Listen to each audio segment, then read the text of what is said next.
Alright, so in this video, we are going to be talking about all things related to U.S. foreign policy, specifically Tulsi Gabbard, Trump's State of the Union, Syria, Iran, Venezuela, Afghanistan, plus, most importantly, will the U.S. troops come back from Syria and Afghanistan? And to discuss that, we have partisan girl Mimi, who is a researcher, has excellent sources on the ground, and will provide you important information that most likely you won't get anywhere else. Now, Mimi, Donald Trump's State of the Union was yesterday, and he was discussing a whole bunch of things. He boldly came out against cancer, child cancer, AIDS, and the Holocaust.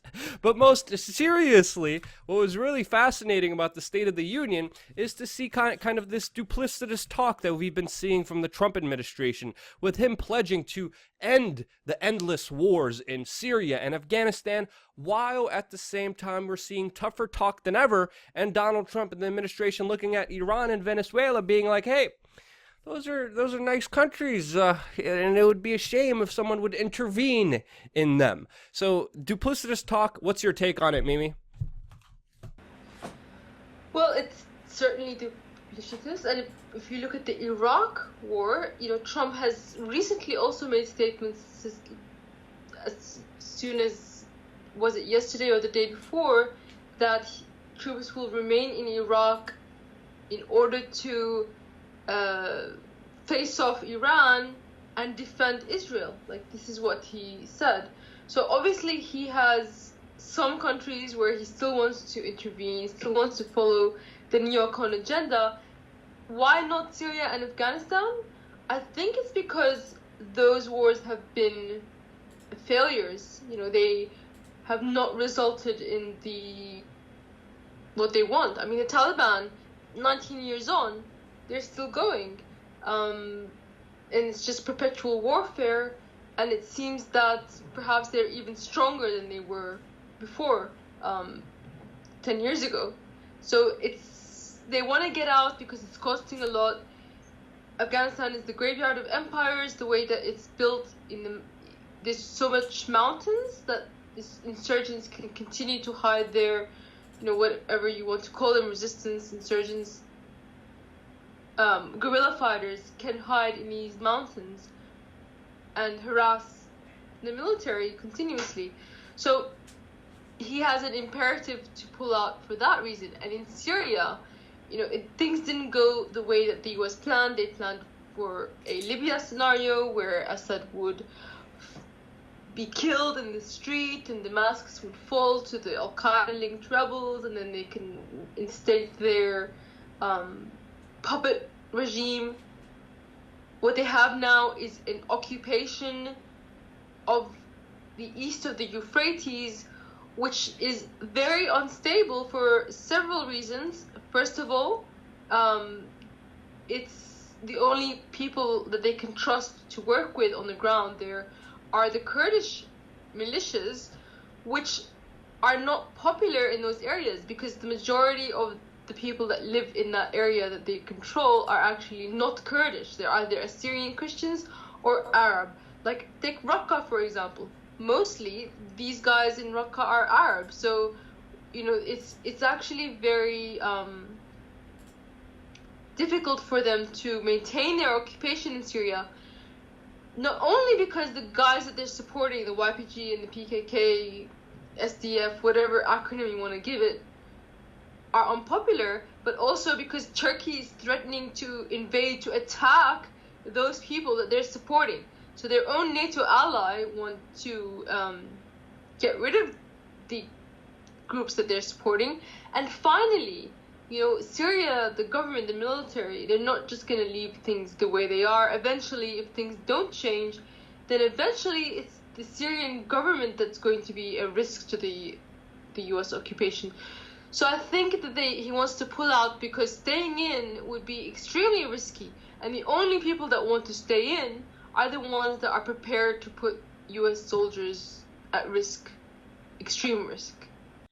Yeah, and Donald Trump even mentioned yesterday during the State of the Union that over 7,000 U.S. personnel have already died with this kind of war on terror, which, as he was promising during his campaign speeches when he was running to be president, would end. So it's interesting to see him at the same time being like, okay, let's get out, let's end these endless wars, but then be like, hey, Iran over there, we still got to deal with that problem. But again, a lot of the information that we're getting about these issues are, of course, not heard. I mean, even the very fact that just a few days ago, the United States bombed a Syrian government position and killed Syrian government troops is nowhere to be found. You, of course, have been reporting on it.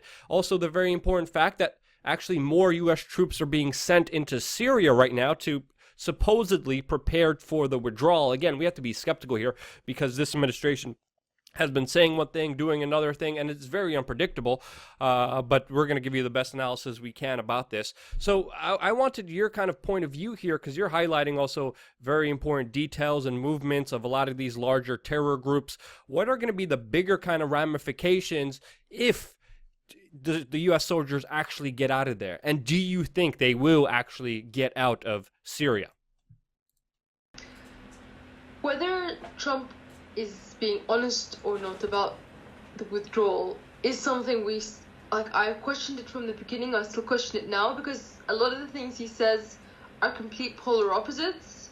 1 minute, we want to fight, we want to win, but we want to end these regime change wars. It's completely contradictory. It's possible that the reason why they haven't withdrawn yet is the deep state is pulling him back. Maybe, this whole thing was a ruse in the first place. Perhaps this is the US's way of saying they want to negotiate. We're prepared to pull out, but certain demands have to be met, and those statements are in relation, they're directed towards Russia, Iran, and Turkey, and Syria as well. So this wavering, getting I think it was the Senate to vote against a pullout, this kind of we're half in, half out stuff. It might be a negotiation tactic, or it might be a faction that supports Trump that thinks it's too risky to stay in Syria. It might cause the breakdown of NATO. It could cause a conflict between US soldiers and Turkey, or the US army and Russia. It's too risky. These people want to pull out. And then people like Bolton, they want to stay in. Both cases could be possible. At the end of the day, we have to only react to what is happening on the ground.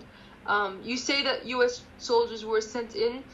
I'm not too worried about that, because withdrawing an army can be very risky. So that might be the reason why they're sending soldiers in, just to make sure that it's a little safer for the withdrawal to take place. Trump's made a lot of statements that suggest that he can't go back from. I mean, he talked about dead U.S. soldiers being happy that this thing is over. It's very hard to go back from that. But, what would happen if the U.S. military leave? Basically, three things. Number one, ISIS is not coming back, because that void is going to be filled by either the Syrian military, which is the number one best thing that could happen, or number two, the Turkish invasion. Now, the Turkish invasion will result in a bloodbath. It will be the Kurdish militias against Turkey. They'll occupy the country. It'll perpetuate the war. If the Syrian military goes in, they'll make a deal with the Kurdish militias. There won't be any bloodshed, and things will go back to the way they are. And unfortunately, I'm quite sure that Bolton and his crew would prefer Turkey to go in. And they've said stuff along those lines. They want Turkey to create some kind of a buffer zone within Syrian borders. Trump said it too. Tulsi Gabbard is concerned about Turkey. She's made statements opposing such a scenario.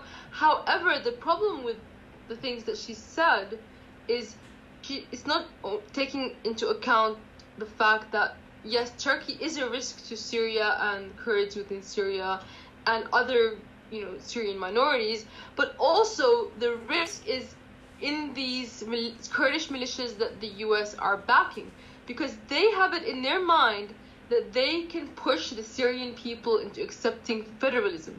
And the majority of Syrian people will not accept federalism. So by trying to push the Syrian government into negotiating and autonomous regions or federalism, etc., they're only perpetuating the war, and they're only increasing the risk of Turkey intervening. So it needs to be twofold. Not only should Turkey be held back, but also these Kurdish militias that the US has given all these false hopes to need to be brought back down to earth, and they need to be realizing sooner than later that they're not going to get 30% of Syrian land when they're only 9% of Syria's population at most. And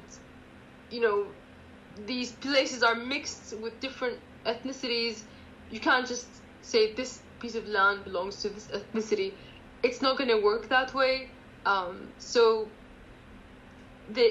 that's something, unfortunately, that stating, oh, we have to protect the Kurds, or we have to protect the Kurds specifically from Turkey, just making statements like that might make them feel that they can continue to rely on US occupation and US support and continue to push for federalism. And that's just going to cause this whole crisis to drag on and potentially cause a Turkish invasion the same way that it did in Afrin.